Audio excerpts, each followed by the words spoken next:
Alors moi, pourquoi je viens témoigner aujourd'hui? Mon affaire, elle a été médiatisée par le journal Le Monde, par Le Parisien. Il y a même le magazine Marianne qui a sorti l'affaire dans la presse. Ils ont eu la procédure.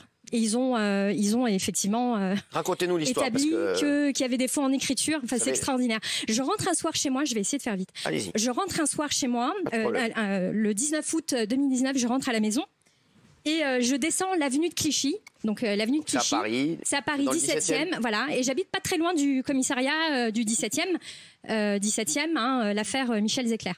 Donc je rentre et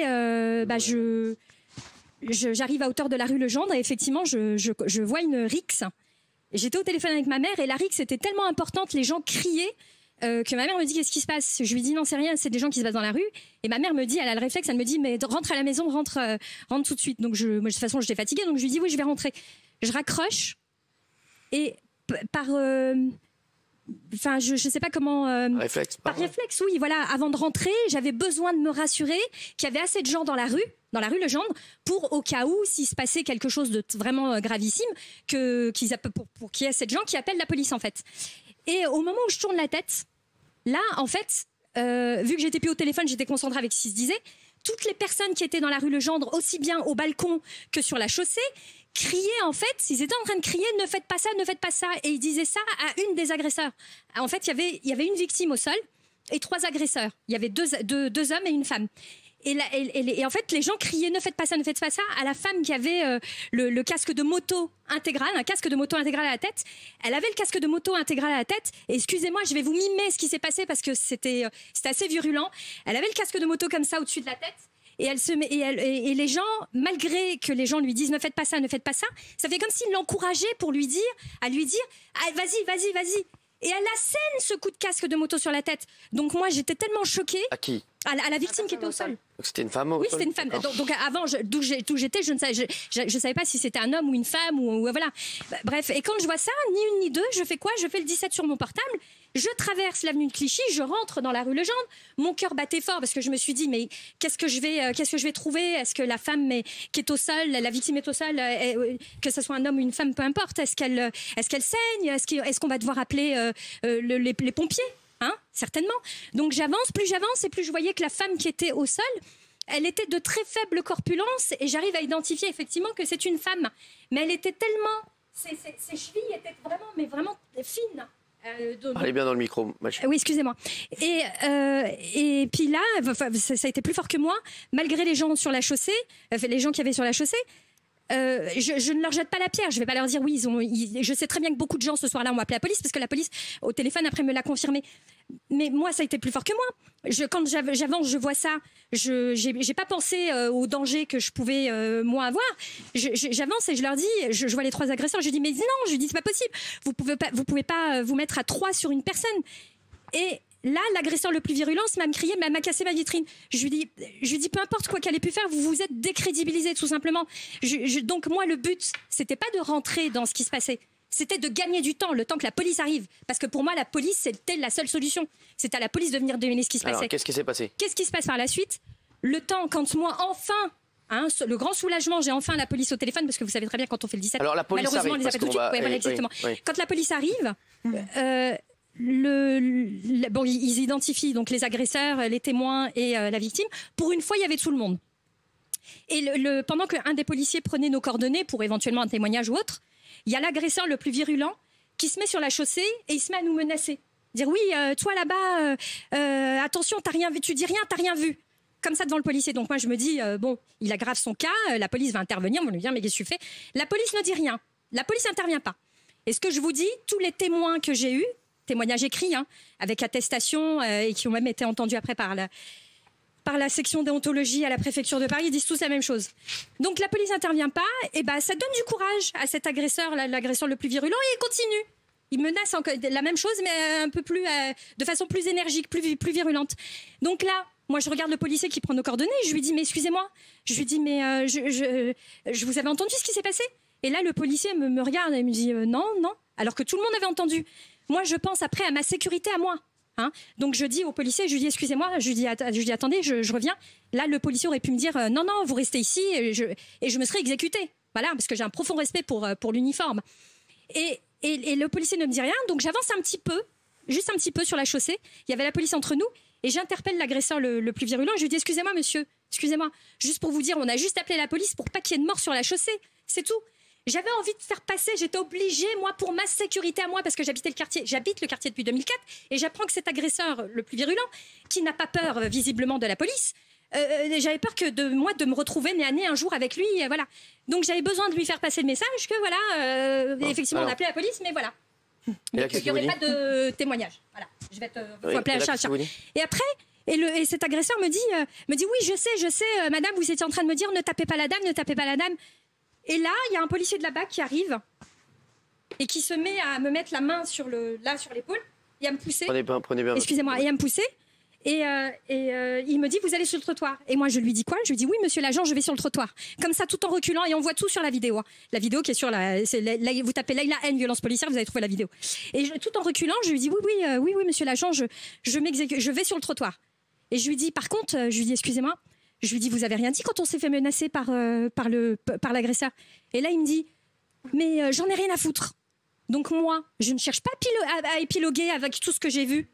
Donc je cherche qu'à rentrer chez moi, et donc je lui dis bah écoutez, je lui dis excusez-moi, je lui dis moi je rentre chez moi.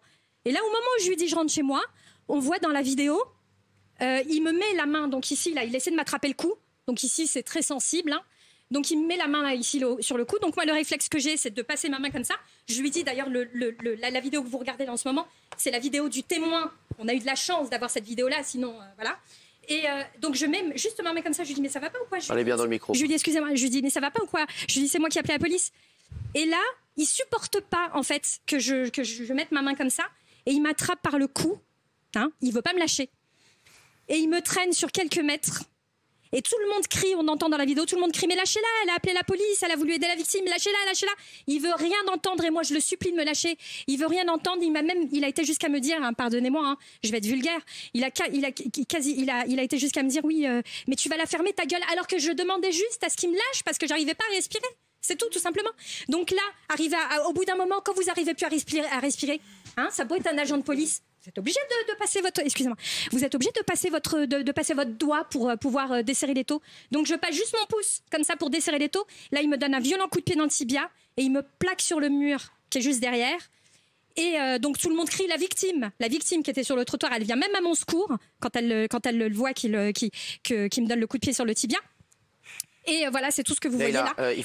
Et après, par la suite, la police me fait croire qu'ils ont besoin de mon témoignage. Attendez, parce que juste pour qu'on finisse. Donc, vous êtes en train de dire que la personne qui a été agressée au départ, c'est des policiers qui l'ont agressée? Non, c'était la RIX, c'est pour ça que j'avais appelé la police. Donc, vous êtes fait agresser par un policier de la BAC. Voilà, ce policier-là, très bien, en casquette. Merci. Et après, c'est important de le dire. Oui, non, mais vous avez raison. Richard. Non, Michael. Vous avez raison. Et donc pourquoi c'est super important là, ce que je vais vous dire, c'est très grave ce qui s'est passé par la suite. Ils m'ont fait croire qu'ils avaient besoin de mon témoignage pour la première RIX, de venir avec eux au commissariat. Arrivé au commissariat, il y avait les pompiers, parce que j'avais une énorme bosse au niveau du tibia. Les pompiers pensaient même que c'était cassé. Arrivé au commissariat, ils nous font attendre longtemps. Ils essaient de me faire signer un papier sans que je puisse voir la première page. Ils me disent allez-y, signez, vous allez à l'hôpital. Heureusement que j'ai tenu à voir la première page. J'avais marqué violence en marge, j'avais marqué violence volontaire sur personne dépositaire de l'autorité publique. C'est extraordinaire. Et là, j'étais complètement désemparée parce que imaginez ce que je venais de vivre. Hein, je passe en un instant, votre vie bascule en fait. Vous passez de témoin à victime, et de victime on veut vous faire passer pour un agresseur. Ça veut dire que moi je m'attendais au commissariat, je me suis dit bon, ils vont prendre mon témoignage et le policier va certainement venir vouloir s'expliquer avec moi et s'excuser. Moi je peux tout entendre. J'ai des amis dans la police. Eh oui. J'en ai beaucoup d'amis dans la police, dans l'armée. Enfin, je veux dire, j'ai aussi, on a des amis depuis ma plus tendre enfance dans la gendarmerie. Et là, vous allez continuer l'émission avec Eric Nolot de toute façon. Alors, c'est vrai. La dernière chose que je voulais dire, c'est que par la suite, donc ils m'ont mis après l'hôpital, ils m'ont placé en garde à vue, et après le lendemain. Ils font une réquisition judiciaire pour récupérer la vidéo de l'agglomération.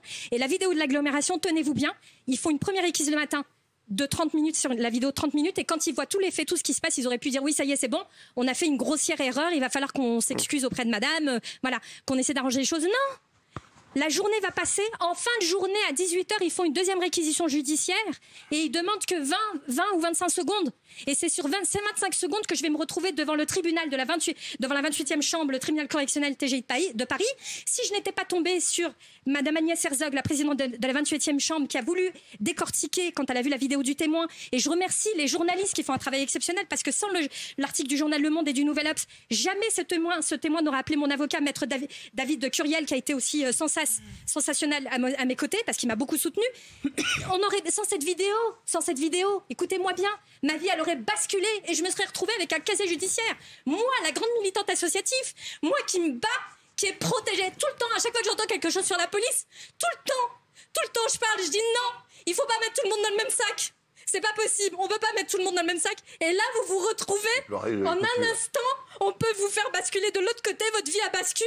C'est non, moi je peux pas. Donc effectivement, j'ai réfléchi à 2 fois avant de faire les vidéos que j'ai fait pour Le Parisien et pour Combini. Mais là, je le dis, tous les témoins, tous ceux qui ont été victimes de violences policières, elles doivent parler. Elles doivent parler, moi je vous le dis. Et là, on a déposé plainte. Contre le policier, elle a été classée sans suite. Il a fallu qu'on fasse une citation directe. Donc on va voir ce qui va se passer en début d'année. Et pour le faux, usage de faux, je vous rappelle qu'ils ont écrit sur les PV, ils ont fait des faux. Quand je suis passée devant le policier de l'IGPN, vous savez ce qu'il a dit? Il m'a dit, mais c'est pas possible. La réquisition judiciaire, quand il a faut qu'ils en fassent 1 ou 10, il doit y avoir tous les scellés. Il m'a dit, comment ça se fait que celle-là n'est pas dans les scellés? Donc vous voyez bien que le trafic qu'ils ont fait. Et le policier me dit, il prend ma plainte le 16 juillet.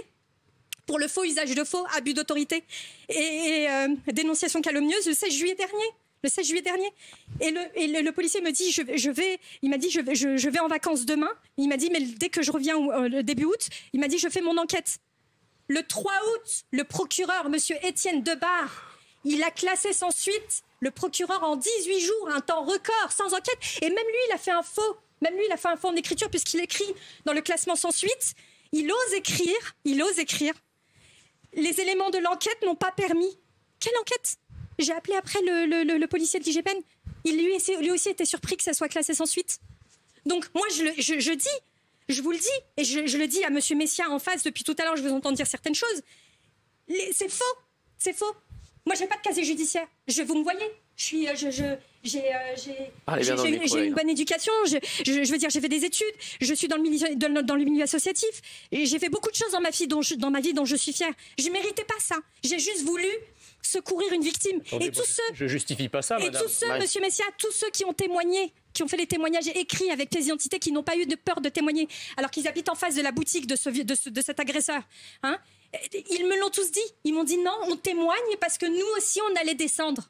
Donc ce qui vous est arrivé à vous, ça aurait pu nous arriver à nous. Merci Madame, donc c'est très grave. S'il n'y avait pas eu de vidéo, est-ce que ça se serait passé autrement pour vous? Bah oui, parce que vous savez très bien que, et je pense que Madame Garrido, parce que Maître Garrido, je pense que vous allez être d'accord avec moi, mais vous savez très bien qu'on peut écarter une attestation pour X raisons. Même si là il y avait une dizaine d'attestations, je suis sûre et certaine cette vidéo, elle a eu un impact. Alors, vous savez, Madame Agnès Herzog, quand elle a vu la vidéo, elle a vu la vidéo de la préfecture, donc je vous ai dit 20-25 secondes, hein, on la voit, mais sur l'article de Marianne, on voit tout. Et sur l'autre vidéo, son et image, et la présidente de la 28e chambre, Agnès Herzog, c'est une femme exceptionnelle. Je la remercie aujourd'hui, sinon j'aurais un casier judiciaire. Elle a demandé à passer la vidéo 3 fois. Madame, le policier a été sanctionné in fine ou pas? Ouais, c'est ça. Non, il n'a pas été sanctionné. Non seulement il n'a pas été classé sans suite. Et c'est mon avocat, Maître David Curiel, que je remercie. Lui aussi, c'est un homme exceptionnel. Il a fait une citation directe. Donc citation, vous vous rendez compte de ce qui se passe ici en France? Moi, jamais de la vie, j'aurais pu croire que ce genre de choses se passe en France.